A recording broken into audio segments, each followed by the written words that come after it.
Shalom, apa kabar semuanya? Kembali berjumpa dengan Ibu di dalam pembelajaran Agama Katolik kelas 7 SMP Global Andalan. Kali ini tema kita adalah syukur sebagai citra Allah.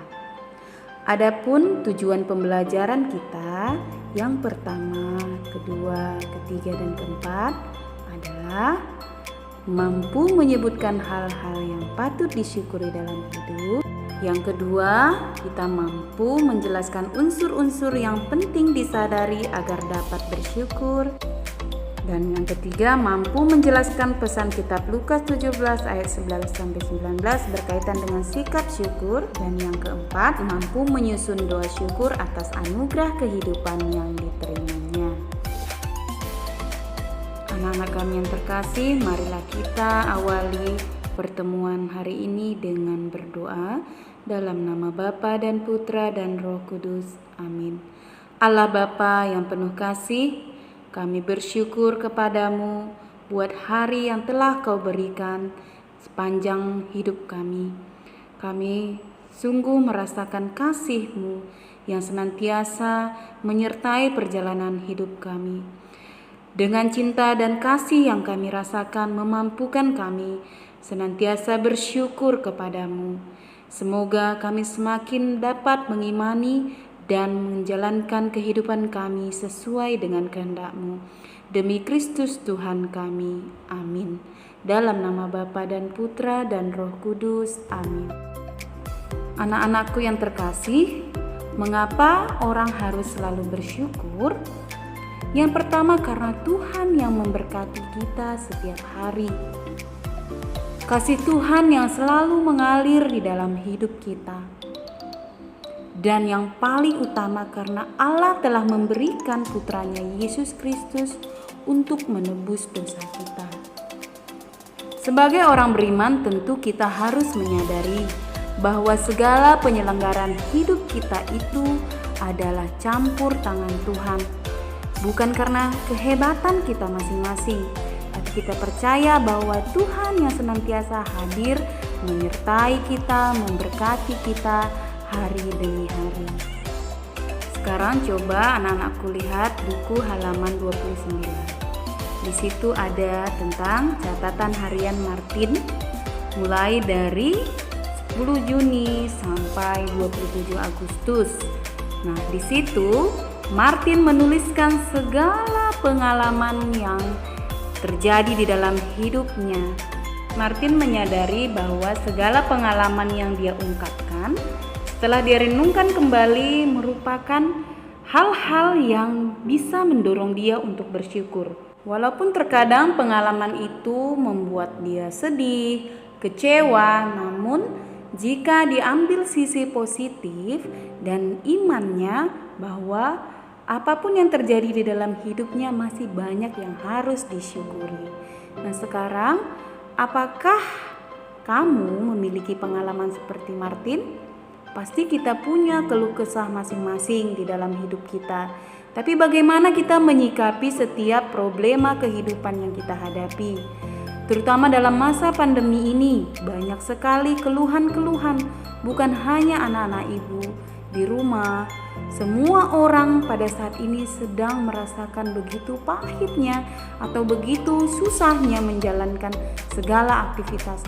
Namun banyak hal yang bisa kita syukuri dan mendorong kita untuk lebih beriman kepada Tuhan.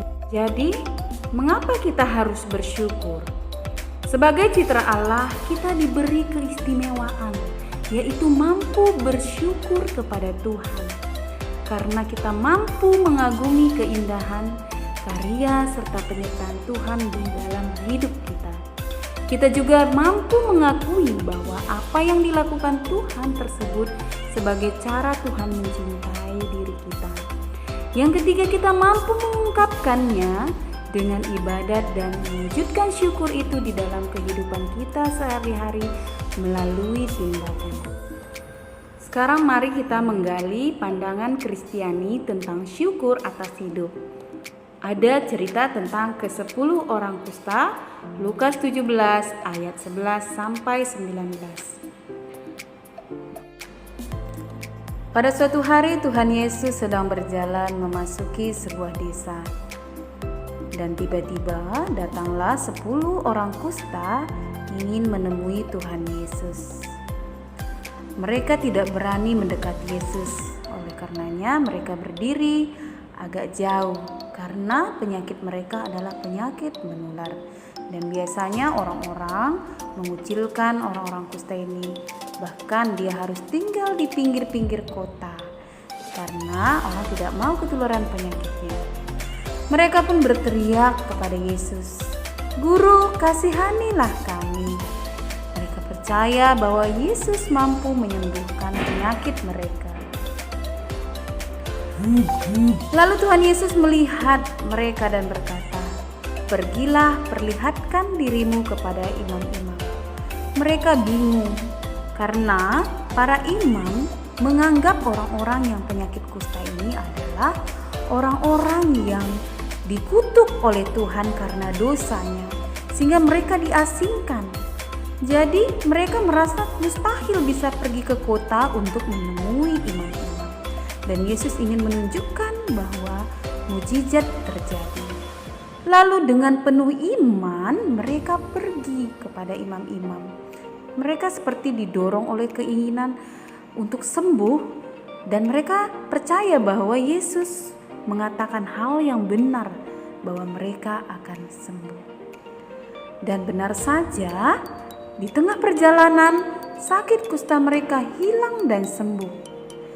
Itu semua bisa terjadi karena iman mereka sungguh besar. Tetapi karena gembiranya, hanya satu orang yang kembali kepada Tuhan Yesus.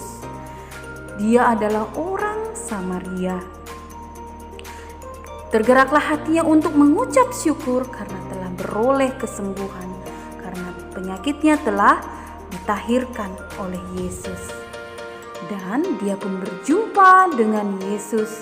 Dia pun sujud syukur menyembah Yesus dan mengatakan bahwa penyakitnya telah sembuh.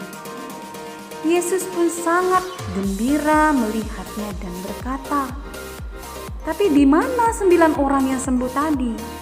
Kenapa hanya engkau yang datang?" Orang Samaria dalam pandangan bangsa Yahudi adalah orang asing yang dianggap sebagai orang kafir atau orang yang tidak beriman, karena mempunyai kebiasaan yang berbeda dengan orang Yahudi pada umumnya. Namun, justru dia yang dianggap tidak beriman tersebut mampu bersyukur. Sebaliknya, 9 orang Yahudi yang menganggap dirinya sebagai orang beriman, justru tidak mampu bersyukur kepada Allah atas peristiwa kesembuhan yang dia alami.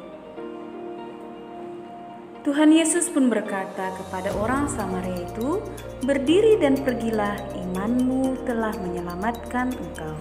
Anak-anakku yang terkasih, yang harus kita pahami adalah dalam kisah 10 orang yang mengalami penyembuhan atas penyakitnya ini, memberikan pesan agar kita senantiasa bersyukur atas apapun yang dilakukan Allah terhadap kita. Kita diajak untuk tidak melupakan kebaikan Tuhan. Rasa syukur dapat diungkapkan melalui ibadat atau doa. Oleh karena itu, sesungguhnya ibadat atau doa bukan lagi kewajiban, melainkan kebutuhan untuk mengungkapkan rasa syukur kita. Rasa syukur itu sebaiknya diwujudkan melalui tindakan nyata dalam kehidupan sehari-hari, seperti menolong sesama yang menderita, berusaha hidup lebih baik, memelihara kehidupan itu sendiri, misalnya dengan menjaga kesehatan, menjaga kebersihan, menjauhi obat-obatan, dan menjaga kehidupan orang lain. Seperti masa pandemi ini, kita harus bisa mengikuti protokol kesehatan demi kesehatan kita dan juga orang-orang di sekitar kita. Dengan demikian, kita mewujudkan atau mengaplikasikan rasa syukur kita di dalam kehidupan kita sehari-hari. Jadi bukan hanya dengan berdoa, kita mengucap syukur di gereja, memberikan persembahan, memberikan janji pribadi kita untuk gereja, tetapi kita harus juga melakukan tindakan nyata dalam kehidupan kita seperti yang sudah kita jelaskan tadi. Dengan demikian, kita mampu disebut sebagai citra Allah yang bisa mensyukuri apa yang Tuhan berikan kepada kita. Nah, anakku sekalian, sekarang marilah kita akhiri pembelajaran kita dengan doa penutup. Dalam nama Bapa dan Putra dan Roh Kudus, amin. Allah yang Maha Pengasih dan Penyayang, kami bersyukur kepadamu karena karya-karyamu yang agung di tengah kami. Bantulah kami agar kami senantiasa bisa mensyukuri apa yang Engkau berikan bagi kami, sehingga kami mampu disebut sebagai citra Allah yang menyadari akan Allah Sang Pencipta yang menyelenggarakan hidup kami. Engkau kami puji, kini dan sepanjang masa. Amin. Dalam nama Bapa dan Putra dan Roh Kudus. Amin. Sampai jumpa anak-anak ibu sekalian. Semoga kita bertemu lagi di lain kesempatan. Tuhan memberkati.